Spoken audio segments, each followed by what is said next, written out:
ভাইয়ের সাথে এটা আমার সেকেন্ড প্রজেক্ট। প্রথম প্রজেক্টটা ছিল আরারাতে।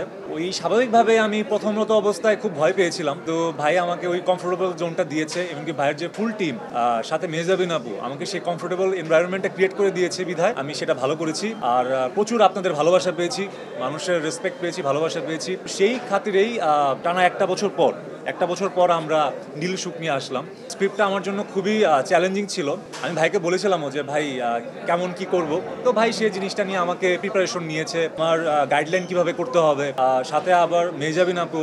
সো একটা এনভায়রনমেন্ট ক্রিয়েট হয়েছিল খুবই ফ্রেন্ডলি। সো খুবই এনজয় করেছি কাজটা। আর বাকিটা তো আপনাদের দোয়া আর ভালোবাসা। ডেফিনেটলি নতুনদের চান্স পাওয়া উচিত। আমি তো নতুন, ডেফিনেটলি ভাই আমাকে চান্স দিয়েছে।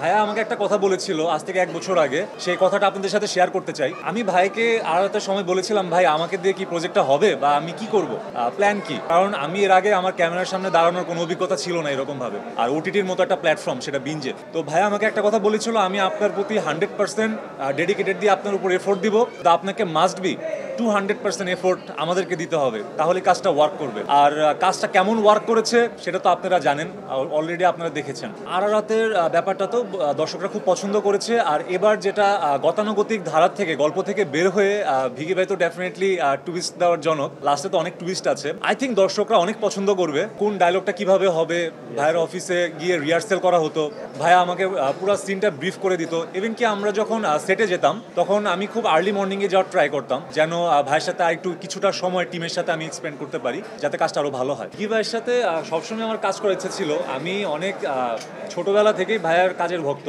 ভাইয়ের এর আগে পুনর্জন্ম, রিড্রাম, অনেক কাজই ছিল, আমি দেখেছি, ভাইয়ের ভক্ত ছিলাম।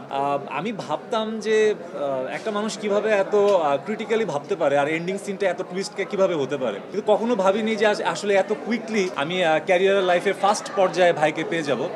ভাই মেধাবীও একজন পরিচালক, প্লাস হলো ওনার, আমি এক্সপিরিয়েন্স করেছি উনি অনেক স্টাডি করে ফিল্ম নিয়েও তার তীব্র একটা আশা আছে, আকাঙ্ক্ষা আছে ফিল্ম জানার প্রতি, কিভাবে তার আর্টিস্টকে সে দেখতে চায়, এবং কি একটা আর্টিস্টের মধ্যে থেকে সে কি বের করতে চায় বা স্টোরি প্লটটা কি চায়, ফুল ডিটেলিং ব্যাপারটা ভাইয়ের মধ্যে থেকে আমি দেখি। আর ডেফিনেটলি অনেক ডেডিকেশন নিয়ে সে কাজ করে তার।